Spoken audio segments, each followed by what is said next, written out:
Ada 1 bulan dia tanya kembali, serius. Saya tanya apanya, saya sudah lupa ini Ustaz. Katanya mau pindah agama. Oh iya, saya tidak tahu kalau suami itu secepat itu ninggalin kita bertiga.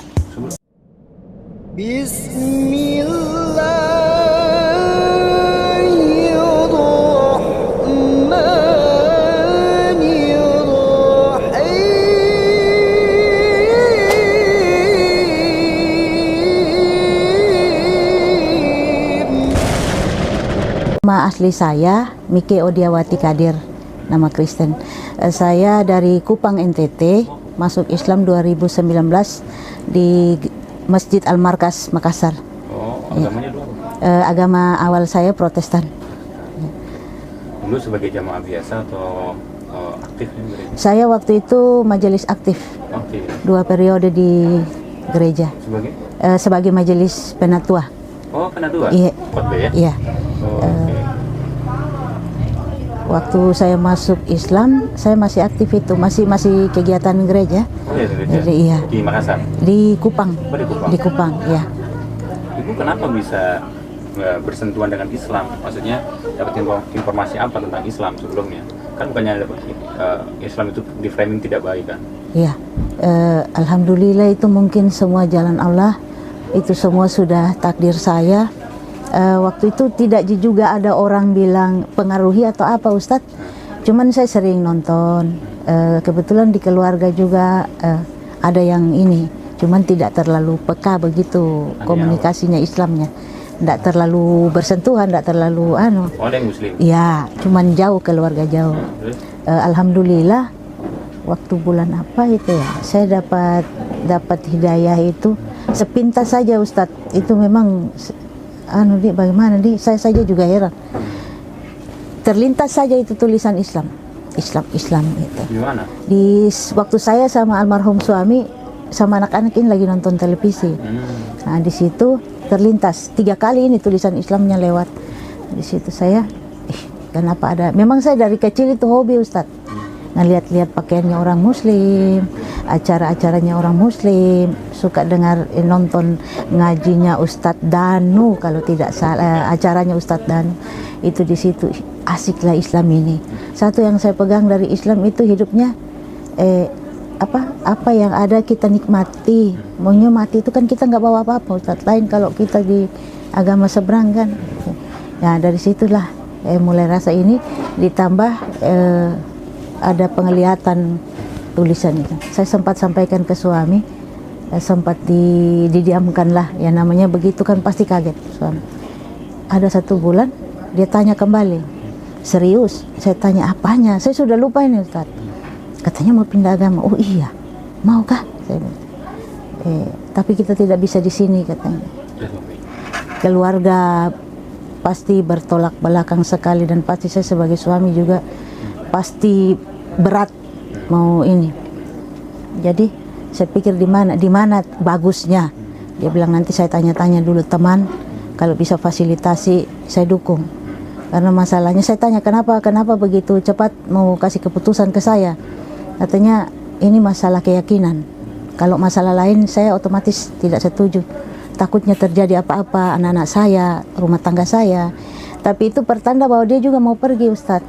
Saya tidak tahu kalau suami itu secepat itu ninggalin kita bertiga. Itu udah masuk Islam belum? Belum. Tapi sudah ada keinginan, sudah ada restu dari suami. Cuma pesannya waktu itu jangan tinggalin anak-anak. Jadi saya sempat protes. Kan saya pindah agama, bukan saya minta cerai. Ya. Dia bilang iya, tapi jika terjadi sesuatu jangan pernah tinggalin anak-anak. Alhamdulillah dengan restunya Ustadz, anak-anak saya alhamdulillah sekarang hafiz Quran. Alhamdulillah, yang sulung ada di Bogor, bantuan Yayasan Mu'alaf juga alhamdulillah. Anak saya yang 1 ada di sini umur 10 tahun alhamdulillah. Saya hanya bisa bilang alhamdulillah saja. Memang kita masuk Islam itu Ustadz, banyak penderitaan yang harus kita jalani, banyak ujian yang harus kita jalani. Tapi alhamdulillah saya berjuang sendiri tanpa bantuan keluarga. Karena sejak saya masuk Islam, keluarga lepas tangan dan menganggap saya itu tidak ada sama anak. Ya, dari keluarga almarhum suami juga menyumpahi saya, katanya saya bawa cucunya masuk. saya bilang semua itu saya serahkan sama Allah, karena Allah sudah takdirkan, sudah gariskan hidup saya ini. Insya Allah saya kuat, saya mampu. Alhamdulillah Ustadz, walaupun kadang-kadang itu ya namanya hidup jauh dari keluarga Ustadz, berdaya upaya sendiri mulai dari nol sama anak-anak, tapi alhamdulillah sampai saat ini saya pernah down Ustadz, angkat tangan, betul-betul saya angkat tangan. Saya datang ke yang punya yayasan mu'alaf, saya bilang bantu saya kirim pulang ke Kupang. Saya tidak kuat lagi, karena apa yang mau saya makan sama anak-anak saya itu. Tapi di dalam hati kecil itu kayak bagaimana setelah saya pulang kembali ke kos saya, kayak ada yang bilang sholat ya. Saya ambil wudhu, saya sholat, saya bilang ya Allah minta ampun. Sebagai manusia biasa saya punya kekurangan, itu saya tidak sanggup lagi. Oke teman-teman, di sini saya potong dulu bahwa seseorang itu yang benar-benar memeluk Islam itu tulus dari hatinya dan dia murni mendapatkan hidayah daripada Allah Subhanahu wa taala, dia akan mampu menghadapi apapun resikonya dan dia akan tetap konsisten dengan keyakinan yang ia miliki, karena sesungguhnya dia sedang mencari jalan kebenaran melalui agama Islam. Berbeda dengan orang yang pura-pura masuk Islam. Dia tentu kemudian keluar daripada Islam dan menjelek-jelekan Islam. Karena dia masuk Islam karena keterpaksaan misalnya, ataupun karena pura-pura menjadi muslim, kemudian dia murtad dan menceritakan bahwa Islam itu tidak benar. Islam itu penuh dengan kekerasan. Sampai saat ini kadang kalau saya ingat Allah itu memang baik. Saya pernah dimarahi sama pendeta tempat gereja saya. Oh seperti itu kau pergi ke sana, ternyata saya bilang kan pribadi saya. Terserah kalian membenci saya, kalian mau ngatain saya apa, tapi saya saja sampai saat ini saya tidak percaya saya bisa sini di agama ini, karena itu saya majelis aktif yang betul-betul aktif di gereja, yang betul-betul fight di gereja. Tapi itu yang bikin jemaat heran, yang bikin teman-teman penatua bilang kok segampang itu dalam tempo 2 minggu suami meninggal kita ke sini dengan pakaian di badan Ustadz, modal hanya mau cari Islam. Alhamdulillah saya cuma minta sama Allah. Saya juga dikasih ujian sakit berbagai macam penyakit, tapi di saat saya down dengan sakit saya cuma bilang Allah jangan sekarang Allah, karena masih ada anak-anak yang saya pingin lihat anak-anakku itu berhasil.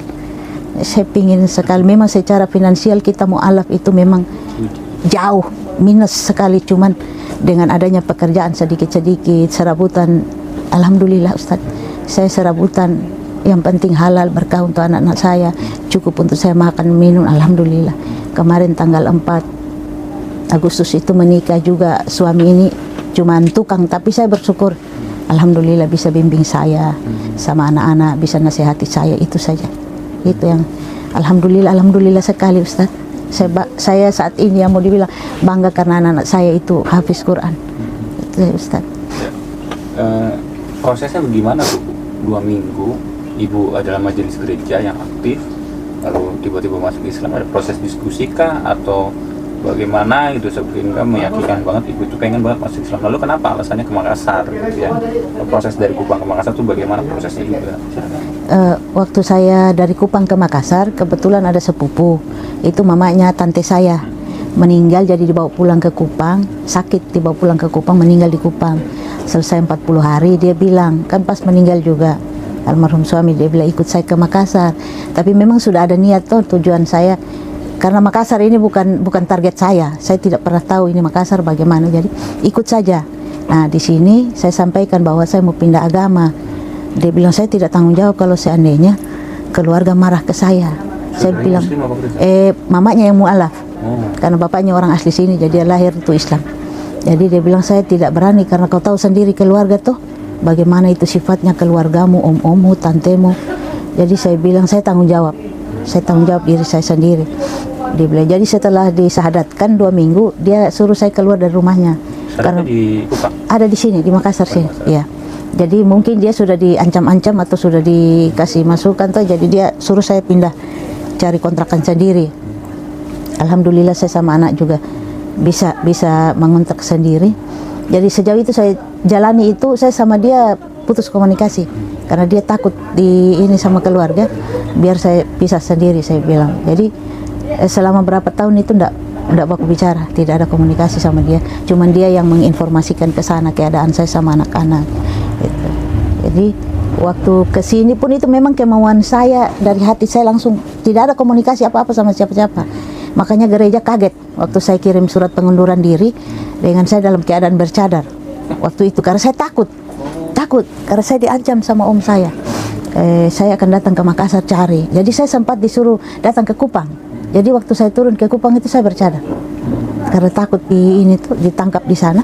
Saya bercadar selama 2 minggu di sana. Saya urus semua surat pindah saya sama anak-anak, kembali ke sini, akte kematian suami, terus saya kembali ke sini. Nah di sini saya lepas cadar, inilah saya bilang begitu. Sempat saya posting di Facebook juga, dilihat keluarga, diancam, pokoknya diancam, tidak dikenal di apa, semua bahasa saya dapat Ustadz. Cuman saya sudah yakin bahwa ini yang Allah kasih dalam hidup saya.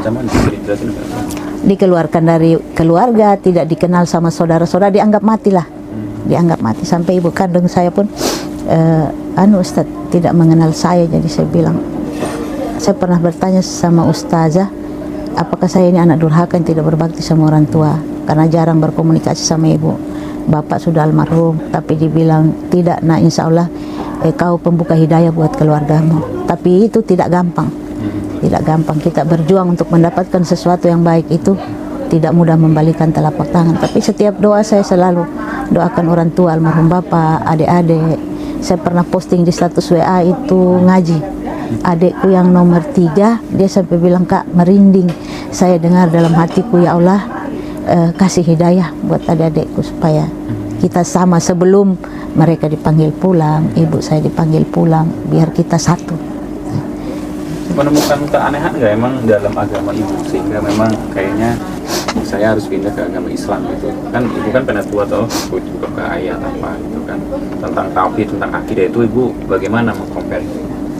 Saya menemukan ini memang banyak kalau di pihak gereja itu sama perbedaan. Memang setelah saya masuk Islam, saya dengar khotbahnya Pendeta Yahya Waloni, memang semua itu benar, di Kristen itu seperti itu. Nah, kemudian selanjutnya, apakah ketika seseorang itu memeluk Islam dia akan menjadi miskin? Itu sebenarnya tidak.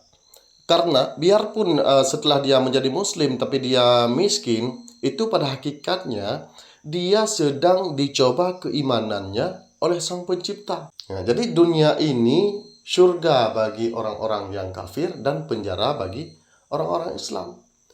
Tapi tidak semua muslim itu hidupnya dalam keadaan miskin. Tidak semua mualaf itu hidupnya miskin. Ada juga kemudian setelah masuk Islam, orang mualaf ini menjadi orang terkenal, menjadi orang kaya raya dan segala macam. Nah, artinya ini adalah sebuah cobaan yang memang jikalau seseorang itu setelah masuk Islam mampu menghadapi cobaan tersebut, maka dia akan sukses di dalam mencari keimanan yang benar, yaitu melalui agama Islam. Tapi betul-betul perbedaannya jauh sekali.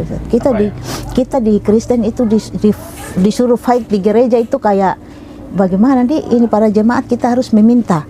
Dan itu pengalaman saya, Ustadz, diusir pagi-pagi, Ustadz. Menagih untuk gereja. Per bulan? Tiap hari itu ada tagihan, ada bukunya, Ustadz. Tagihan apa? Misalkan ada acara untuk gereja begitu, ada acara Pesparawi, ada acara tahunan, ada aja. Kita disuruh meminta ke jemaat sumbangan, tapi ini sumbangan ini kayak membegal atau memaksa. Wajib. Harus pagi jam 7 sudah harus ini, Ustadz. Saya sempat diusir, sempat dimaki, tapi tugas gereja.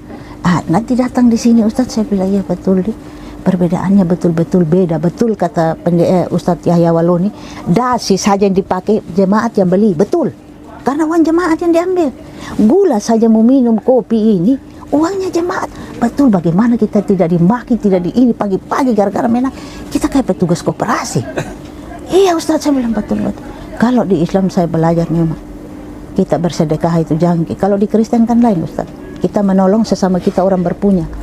Kalau yang sama-sama susah tidak bakalan dia mau tolong. Misalkan saya minta ke kakak bantu saya dulu. Tapi kalau yang satu yang suami istri pegawai, dia bantu. Itu yang di situ saya bilang berpikir, alhamdulillah ya Allah, Allah kasih saya di umur-umurku begini saya bisa bedakan. Saya sudah pasrah hidupku di Islam, apapun yang terjadi itu semua yang terbaik dalam hidup saya. Gitu. Jadi saya bilang bersyukur. Saya pernah kecelakaan 2010 itu, Ustadz, sama almarhum suami sama anak yang sulung, ketindis bangunan rumah ini, Ustadz, dari jam 10 pagi sampai jam 2 sore. Baru bisa diangkat orang keluar dalam tuan rumah. Tapi itu memang semua Allah memang mau pakai saya sama anakku, mau panggil saya sama anakku ke agama ini. Jam 7 malam baru dibawa keluar dari kampung, datang ke rumah sakit. Di situ dibiarkan saja, sedangkan patah ini. Suami sebelah kanan, saya sebelah kiri. Alhamdulillah saya bisa sehat, suami saja yang agak pincang. Itu pun kita urus diri sendiri, Ustadz. Di sini saya bilang betul-betul Tuhan itu yang dibilang Tuhan Yesus tidak menolong, Ustadz. Saya menderita betul sama suami, sama anak-anak, usaha sendiri, Ustaz. Usaha sendiri tanpa campur tangan keluar. 1 biji obat pun tidak dibelikan, saya usaha sendiri. Padahal dalam keadaan pincang. Suami saya masih tempat tidur, Ustaz. Di situ saya bilang, betul-betul yang dibilang Tuhan Yesus tidak ada. Tidak ada. Hari ini baru saya ungkapkan sakit hatinya saya. Makanya pendeta marah, dia bilang, oh hebatnya kau pindah ke haknya saya, ini pribadi saya. Saya mau Hindu, saya mau Buddha, saya mau Islam, pribadi saya. Terserah kalian mau benci saya. Ini yang saya cari. Saya perjuangkan selama ini. Dibuang keluarga, di gereja dibilang saya tidak ini. Alhamdulillah saya di sini. Di sini saya banyak belajar, Ustadz, bahwa kita orang Islam itu bersedekah tidak tunggu kaya. Saya bersyukur, Ustadz, walaupun pekerjaan cuma serabutan, alhamdulillah saya bisa bantu orang. Saya bisa bantu sesama yang datang minta. Kalau tidak ada, saya bilang tidak ada. Tapi kalau ada, alhamdulillah dapat ini. Suami juga orangnya tidak pelit, suka membantu. Saya bilang alhamdulillah. Ya Allah, saya tidak minta apa-apa, saya cuma minta sehat badan, bisa bantu sesama. Saya tetap di sini. Memang kadang-kadang saya galau, Ustaz, kenapa keadaanku begini? Tapi setelah berpikir, jangan kita membedakan yang sekarang dengan ini. Kan ada ayatnya, Allah itu lebih baik yang terbelakang daripada yang kemudian. Kan saya berpikir, ya mungkin saya dikasih nanti terbelakang, tapi insya Allah pemberian Allah itu bisa saya manfaatkan untuk orang lain, bantu orang lain. Alhamdulillah, Ustadz, saya bisa bedakan di agama yang dulu sama agama. Bukan saya menjelekkan, tapi kalau ditanya semua mu'alaf pasti ada alasannya. Dia di sana, di ini. Bagaimana? Saya sempat itu dikasih masuk di grup Aswaja kalau tidak salah. Saya tidak paham itu grup apa, Ustadz. Kadang ditanya, Islam apakah? Saya ini, setahu saya di Indonesia Islam Muhammadiyah sama NU. Saya jalani yang Islam yang saya tahu. Bukan Salafika, Wahabi. Aduh, berarti sama juga ini ajaran kayak di Protestan. Ada Adventnya, ada Pentakostanya. Bagaimana ini cara? Iya, saya pernah diajak itu belajar di hotel, difasilitasi belajar mengaji, belajar ini. Tapi saya bilang saya takut karena saya belum paham dengan Islam sebenarnya. Jadi saya ikut yang saya tahu ini. Sholat 5 waktu, puasa 30 hari. Saya itu ada sholat duha, ada sholat tahajud, ada sholat qobli asubuh. Itu yang saya jalani, puasa Senin Kamis, Ustadz. Yang lain-lain saya takut terjebak. Karena waktu di Kristen saya pun hampir dibakar dalam rumah karena terjebak ajaran sesat. Untung saya lolos, Ustadz. Kalau enggak sama teman-teman yang 5 orang hangus terbakar di dalam. Wih, saya bilang betul-betul perjalananku ini. Tapi alhamdulillah, Allah memang betul-betul. Waktu kecelakaan itu, Ustadz, kalau bilang meninggal. Tapi alhamdulillah tubuh sama anak saya itu termasuk kuat. Karena dalam runtuhan rumah beberapa jam. Dipikir meninggal sama warga, diangkat masih ada suara. Alhamdulillah, itu 2 bulan menderita sakit, Ustadz. Saya tidak menjelekkan agama yang kemarin, tapi saya bisa bedakan di mana yang terbaik itu, Ustadz. Dulu kan majelis gereja penetua tentu dapat fasilitas dari gereja. Nah, kalau di Islam sekarang jadi mu'alaf, hidupnya susah, gak kayak dulu. Iya. Tapi yang ibu rasakan sekarang gimana? Tapi lebih baik saya di Islam. Saya sudah buktikan itu, Ustadz. Saya sama anak-anak saya pernah tidak makan, karena saya berjuang sendiri-sendiri. Tapi alhamdulillah, Allah itu memang, mau dibilang Allah itu memang maha tahu umatnya. Di saat saya susah sama mie 1 bungkus, selesai makan, anakku yang sulung bilang, Mak, tidak ada nasi. Saya bilang, tidak ada, Nak. Mama belum kerja. Sore ada yang antar beras, alhamdulillah. Bu, ini ada sedikit sumbangan, ada mie, ada telur. Alhamdulillah, saya masak, kasih anak-anak makan. Di situ saya bilang, makanya saya sering, Ustadz, bicara sama yang Islam asli. Kadang mereka tidak yakin. Tante, ibu, kenapa kita yakin sekali dengan keadaan, sedangkan kita cuma punya pekerjaan satu, cuci piring. Saya bilang, kalau kita bersyukur, Dek, insya Allah akan Allah tambahkan. Tapi kalau kita mengeluh, malah Allah bikin kita lebih ini lagi. Kira-kira mau sampai di mana ini umatku, mengeluh terus di situ. Jadi di situ saya belajar, saya bilang, bagaimana mau dibilang susah, alhamdulillah ada saja rezeki, ada saja rezeki. Makanya saya selalu bilang ini suami yang ini, jangan pernah mengeluh, jangan pernah mengeluh. Dulu saya suka mengeluh, ya Allah saya kadang sholat itu Ustadz, saya bilang saya pasrah Ustadz, Allah saya tidak bisa bilang apa, karena saya yakin Allah tahu pikiranku, Allah tahu apa yang saya mau. Saya cuma ingin anak-anakku makan, itu saja. Alhamdulillah Allah jawab lewat orang, kasih. Di situ saya belajar Ustadz, kalau kita memberi pasti Allah balas. Di saat kita memberi dengan ikhlas Allah. Satu juga kalau orang minta tolong Ustadz, kalau kita tulus mengerjakan itu, insya Allah pasti itu ketulusan kembali di saya. Saya kemarin mau menikah ini Ustadz nol, tidak ada apa-apa, cuma calon suami ini berjuang mati-matian, tapi alhamdulillah rezeki itu ada saja, ada saja. Saya pikir statusku seperti ini, kalau kita cuman pergi berdua begitu-begitu kan pasti jatuhnya fitnah. Iya Ustadz toh, kalau memang serius mau menjalani hidup ini dari nol, kita mulai dari awal, saya siap. Alhamdulillah dia bilang ya, kita bismillah. Alhamdulillah Ustadz, nikah sederhana dengan begitu banyak ada uluran tangan secara materi, secara doa. Alhamdulillah sampai selesai Ustaz. Ibu ada rasa kangen sama keluarga, terus pengen mereka harapannya masuk Islam atau tidak? Saya pengen, satu keinginan saya itu kita kumpul satu keluarga yang satu keyakinan. Itu selama ini saya minta sama Allah, ya Allah kalau bisa Allah kun fayakunnya Allah itu untuk keluargaku. Itu saya pingin sekali sebelum meninggal. Mama, saya mau mama itu bagaimana, karena orang Kristen hidupnya hanya berpikir harta, kemewahan. Ini mama saya itu bukan saya menjelekkan ibu kandungku, tapi pilih kasih. Siapa anak yang datang bawa uang disayang, cucunya diperhatikan. Tapi kalau tidak dikasih, tidak bakalan diperhatikan. Saya cuma pingin mamaku itu berubah sebelum Allah panggil. Adik-adikku juga begitu. Saya dihubungi kalau ada butuhnya Ustaz. Kak minta uang dulu. Mereka tidak tahu perjuanganku di sini Ustaz. Saya tidak punya tabungan apa-apa. Alhamdulillah saya bisa makan sama anak-anakku. Kebutuhan yang di Bogor kadang minta. Kadang saya bilang mama belum punya uang nak. Nah nanti kalau ada kerja mama kirimkan. Tapi dia bilang mak cukup-cukup saja. Kalau 100.000 bisa, alhamdulillah mak. Yang penting ada uang jajan. Mereka tidak tahu saya di sini lagi berjuang. Tapi aku bilang kalaupun ada rezeki insya Allah Ustaz, saya kirim kalau mereka minta. Saya kirim untuk mereka kalau mereka ini. Di Bogor, yang sulung. Tadinya di pondok sini MMCI, cuma dikirim ke sana ke Bogor. Baru mau setahun ini Ustaz. Di pondok pesantren apa? Sahabat Al-Quran Cibinong Bogor. Sahabat Quran. Iya, iya. Ustadz Kris siapa itu mualaf juga. Ustadz Agus Kris. Iya. Itu dekat rumah saya. Oh. Nanti suruh kontak saya.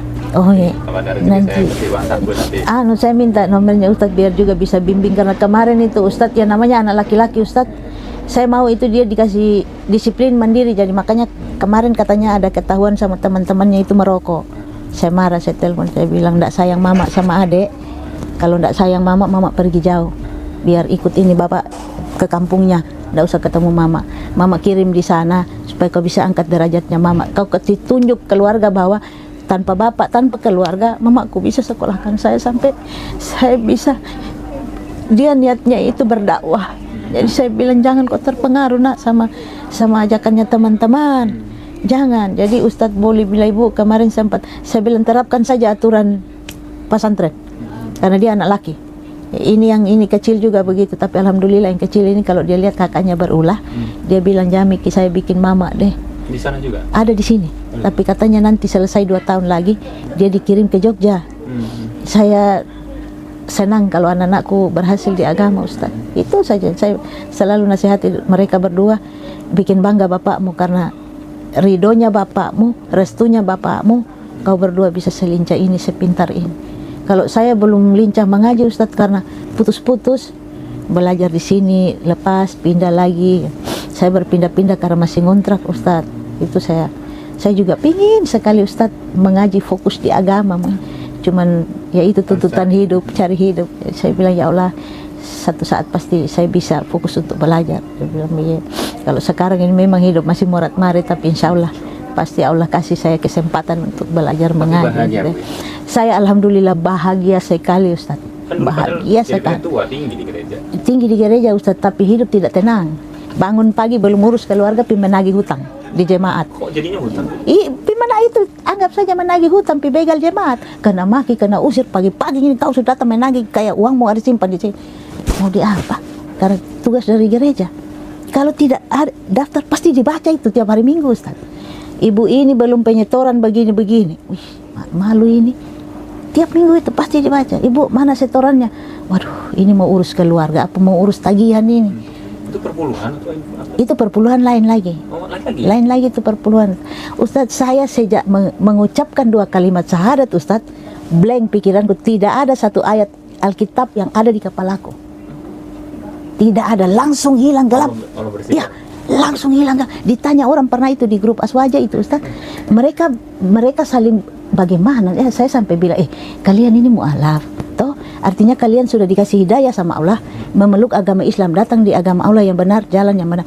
Kenapa masih bawa-bawa itu isi Alkitab? Apa yang mau dibahas di situ? Menyebut-nyebut lagi itu nama-nama orang yang buat saya tidak kenal itu orang-orang, Ustaz. Betul-betul saya bilang, saya tidak tahu yang mu'alaf lain, tapi saya begitu mengucapkan 2 kalimat syahadat, hilang semua. Saya tidak ingat satu pun. Kadang saya nonton live Ustadz Suma, dia sebut itu, tapi aku bilang di mana itu? Saya tidak paham. Saya tidak paham lagi tentang ini. Mungkin itu yang bikin Allah juga uji saya, betul-betul uji saya dengan berbagai ujian sakit penyakit, dengan ujian ekonomi, dengan saya bilang betul-betul saya itu lupa betul, hilang. Kayak amnesia begitu, Ustadz. Lupa sekali. Betul, sampai hari ini tidak pernah saya hafal satu ayat pun dalam isi Alkitab. Padahal tiap minggu tugasku itu membaca, pimpin ibadah rumah tangga. Bisa-bisanya itu saya bilang, memang betul Allah sudah bersihkan saya, betul-betul Allah bersihkan. Kalau yang nanya, oh jangan-jangan itu settingan aja, bukan mu'alaf. Ya, Muslim, ada memang begitu. Kok nggak hafal Alkitab, buktinya gimana? Nah, cara meyakinkan mereka gimana, Bu? Ya memang saya sudah tidak tahu lagi itu isi Alkitab. Betul-betul tidak. Dan memang waktu tandanya saya mau masuk Islam itu, Ustaz, waktu mau pentabisan majelis, saya beli Alkitab. Begitu saya pimpin ibadat, ini Markus kah, Matius kah? Saya begitu buka, kenapa jauh, hilang ayatnya yang lain, Ustaz. Jadi saya, aduh, apa saya baca ini? Tidak ada di dalam sini, ini Alkitab baru. Kenapa kurang isinya? Tapi saya tidak menyangka yang itu sudah tanda-tanda bahwa kau tidak dipakai lagi nantinya kau tidak dipakai lagi di Kristen itu. Jadi saya jalan pulang ibadat, saya bilang suami waktu itu, kenapa ini Alkitab isinya kurang? Dia bilang, kamu kan yang beli Alkitab. Iya, ini buka baru dari plastik. Kok bisa kurang? Iya, bertanda apa ini? Tuhan, jangan kasih saya kenapa-kenapa deh. Saya tidak mau rumah tanggaku kenapa-kenapa. Kalau memang ada salahku sama Tuhan, jangan kasih keluargaku yang korban. Tapi ternyata itu semua tanda. Nanti saya sudah di Islam, iya, baru saya mulai pikir kembali, oh ternyata semua ini tanda-tanda memang Allah. Gereja apa namanya, Bu? Gereja Yakin Pariti. Gereja Yakin. Di kampungnya suami di Kupang. Agak jauh di pedalaman. Dan memang waktu itu mau masuk majelis saja, suami menolak. Dia tidak mau karena suami aktivis gereja juga? Tidak. Dia menolak, dia bilang istri saya ini ada rada-rada bagaimana ya, mau dibilang menantu yang durhaka, menantu yang keras kepala, malu kalau dia naik di situ dia khotbah, sedangkan kehidupan pribadinya seperti ini. Tapi dari pihak gereja ngotot, bilang tidak bisa ditolak Pak, nanti jadi apa-apa rumah tangga atau anak-anak. Dia juga takut. Sudah ikut pentabisan saya bilang selama saya jalan pimpin ibadat ini bagaimana? Tapi saya bilang, saya minta maaf, saya tidak sindir siapa-siapa, saya tidak bicara orang, tapi memang ini saya ambil di Alkitab. Saya bilang begitu. Tapi ya begitu, habis selesai itu kayak hambar begitu saja, Ustaz. Saya hanya menjalani tugasku, tidak baca lurus saja ini. Kadang saya suruh dia yang konsep, saya baca. Untuk saya tidak ada pemikiranku di situ bilang mau konsep, saya lebih sibuk kerja rumah daripada saya ini. Jadi kulihat jadwal saya. Saya bilang bapaknya anak-anak, konsepkan saya ini dulu. Jadi saya hanya baca lurus saja. Berapa lama jadi pengkhotbah, Bu? 2 tahun, masuk 3 periode itu. Saya pilih ini, memilih Islam. Alhamdulillah saya. Sempat gegian ke orang gereja tuh? Dibenci malah, heran. Kan saya sempat pasang foto dengan nama Islam. Kenapa ini orang ganti nama? Di situ saya muat sertifikat mu'alaf saya. Ada di mana? Di Makassar sini. Sama Arimatia atau masjid? Al-Markas, di gereja di Masjid Al-Markas. Ada masjid pusat di tengah kota sana. Di situ didampingi anakku 2, Ustaz. Mereka juga syahadat juga? Mereka katanya waktu itu peraturan Islam baru dari MUI, kalau belum balik berarti belum bisa. Jadi ini abangnya balik, Makassar Mu'alaf Center Indonesia, Ustadz Suma yang syahadatkan mereka berdua. Iya. Oh, Alhamdulillah. bisa juga nggak? Iya, saya juga di dalam yayasan Ustadz Suma ini. Oh, Alhamdulillah tapi banyak angkatan membantu. bantu Bukan, saya sendiri di Masjid Al-Markas, anak-anak yang di MMCI di Ustadz Suma. Alhamdulillah kami punya sertifikat lengkap semua. Alhamdulillah. Memang orang bilang, jangan masuk Islam ini karena mungkin mau cari kehidupan enak. Ya. Memang ada beberapa mualaf, teman-teman mualaf yang seperti itu, Ustadz. Cuman saya sering bilang ke mereka, jangan bikin malu diri. Iya. Kita ini kasih hidayah sama Allah. Katanya mualaf. Saya coba cek-cek. Mualaf itu maksudnya dari Kristen masuk Islam. Ya, jadi saya dengar banyak yang mualaf di wilayah sini. Itu sebabnya saya terus ya bergerak dengan cepat mencari tahu kabar ini ya. Maka perjalanan hidayah ibu ini sangat memberikan inspirasi bagi kita bahwa ibu ini sangat teguh ketika dia memilih Islam sebagai satu-satunya agama yang ia yakini kebenarannya. Dan dikasih sempurna sehat walafiat. Cari kerja yang halal. Biarpun pembantu, saya ini Ustadz ada kerja tetapku. Cuci piring, saya tugasnya ada di gedung Lestari 45, miliknya Bosowa. Itu kalau ada acara nikahan, baru kita dipakai. Tapi setelah itu saya cari bersih-bersih rumahnya orang. Yang penting halal Ustadz. Saya bisa kasih makan anak saya. Jadi kadang saya suka bilang teman-teman jangan berpangku tangan dan mengharapkan yayasan terus. Yayasan bukan urus kita saja. Dan kita juga harus mandiri. Tunjukkan bahwa kita mualaf bisa. Jangan hanya sebentar-sebentar tanya ada pertemuan, ada ini, ada itu. Oh, kalau ada begini pasti ada amplopnya. Saya sempat bertengkar sama teman-teman, saya sempat bikin grup. Di situ saya bilang jangan jadi mualaf amplop sama sembako. Malu. Kalau Ramadan memang haknya kita mualaf terima zakat, tapi kalau tidak ya belum rezekimu. Rezeki itu Allah sudah atur. Iya, jangan mengharap saya malu. Saya ini menikah Ustadz karena saya ingin mandiri. Karena selama ini saya dibantu yayasan MMCI, anak-anak dikasih sekolah, saya juga kadang dibantu uang belanja. Tapi saya pikir ya Allah, saya Bismillah, kasih saya jodoh yang bisa bimbing saya, kita berdua bisa menafkahi hidup kita sama anak-anak. Terus iya. Jadi saya pikir biar menikah jadi ada yang saling bantu begitu. Bukan masuk Islam karena menikah. Bukan masuk Islam karena tunggu bantuan dari ini, kan malu Ustadz. Itu kadang-kadang saya bilang teman-teman. Bukan masuk Islam karena nikah juga. Iya, bukan. Saya masuk Islam karena kemauan saya sendiri. Dan saya sudah masuk 6 tahun baru ketemu jodoh ini. Tadinya saya bilang ya Allah jangan nikah karena saya wanita kuat. Ada Allah ini, tapi itu kita bicara. Tapi Allah tulis di situ lain. Terima saja, saya bilang. Tadinya saya bilang saya mau jadi wanita tulang punggung, tulang rusuk untuk anak-anak saya. Tapi ternyata di tahun ini Allah kasih saya jodoh. Alhamdulillah, Kak sering sakit-sakit. Di rumah sakit juga sendiri. Kadang dokter bilang, Ibu, kita betul tidak ada keluarga. Tidak ada dokter. Baru kalau di rumah sakit begini Ibu, saya alhamdulillah bisa dokter. Saya bisa urus diriku sendiri. Saya di saat sudah sakit tidak bisa, saya grek lambung akut. Jadi kalau naik Ustadz, suka ya tunggu saja itu tuh. Saya suka bercanda ini sudah sakaratul maut ini. Saya berusaha sendiri. Pesan Maxim, siap barang antar ke rumah sakit. Nanti sudah 2 hari 3 hari itu baru teman-teman pada tahu di mana kak lagi opname. Gitu. Kuat sekali. Kenapa bisa kamu? Harus dikuat-kuatin. Harus dikuat. Yakin bahwa Allah itu tidak mungkin kasih tinggal. Alhamdulillah sampai di rumah sakit ada bidan, ada perawat yang atur. Selesai ditindak baru dia bikin administrasinya. Alhamdulillah, itu saya bersyukur sekali Ustadz. Walaupun saya dibuang keluarga kandung, saya tidak dianggap keluarga kandung, tapi Allah kasih saya keluarga yang mau dibilang melebihi keluarga. Saya punya orang tua angkat, kemarin saya menikah di sana. Sayangnya ke saya sama anak-anak melebihi orang tua kandung saya Ustadz. Perhatiannya itu dari beras, dari uang belanja. Saya sampai bilang kenapa orang yang tidak sedarah dengan saya, tapi itulah Allah kasih kita, Allah uji. Tapi di samping ujian itu ada orang yang bisa menopang kita, support kita. Alhamdulillah sekali Ustadz. Saya bersyukur sekali, makanya aku bilang anak-anak, satu mama cuman pesan, kita tidak boleh takabur, tidak boleh sombong. Kita harus pintar bawa diri sama orang. Kalau orang minta tolong harus tulus, tidak boleh ngomel, tidak boleh dengan berat hati. Satu, kalau punya pekerjaan, cintai pekerjaan.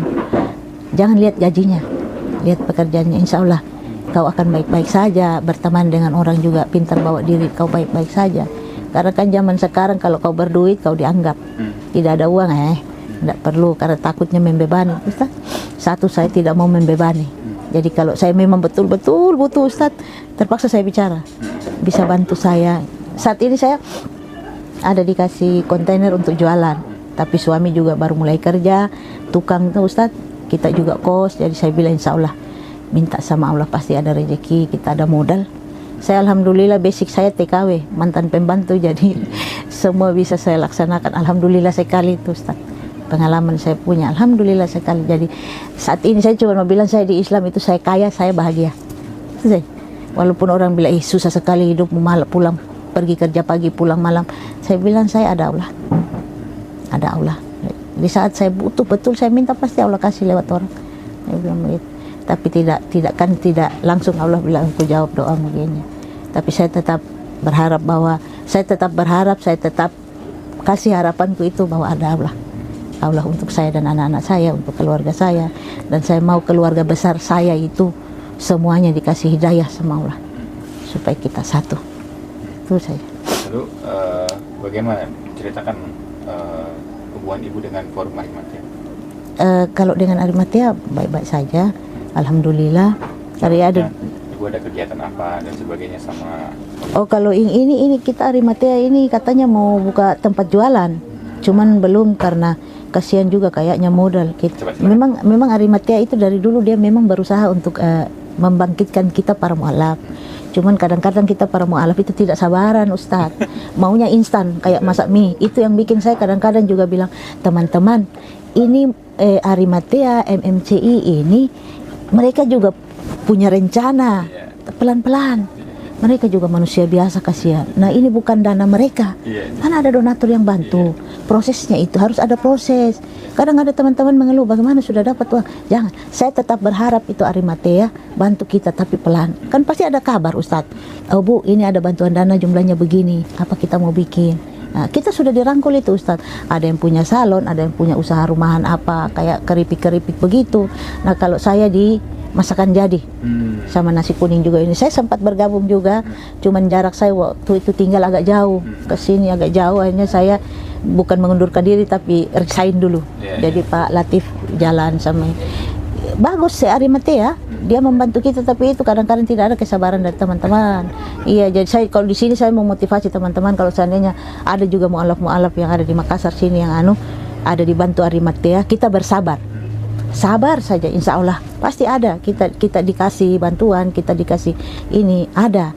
Ini kan bukan uangnya Arimatea, ya kan? Kalau ada uangnya? Iya, kalau ada uangnya Arimatea. Kalau ini kan Arimatea juga lobby sana, lobby sini. Perjuangannya Ustadz Jumsar untuk kita itu sama tim Galeri Mu'alaf ini betul-betul. Kemarin kami sempat bersih-bersih juga, ada tenan di Minasaupa itu. Cuman itu kembali lagi ke laptop. Jadi bersabar saja. Saya dapat satu tenan itu sudah saya bersihkan apa.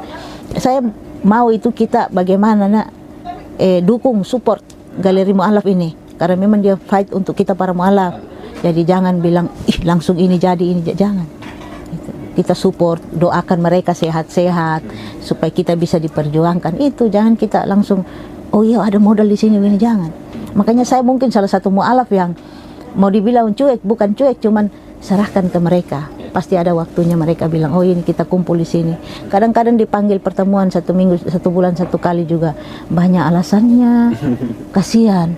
Saya bilang, mereka sudah fokuskan hidupnya, idenya untuk kita, para mu'alaf, malah kita tidak mensupport, mendukung, kan kasihan. Anggaplah perjuangan ini Arimatea sia-sia. Kalau saya tetap di Arimatea dipanggil, hadir.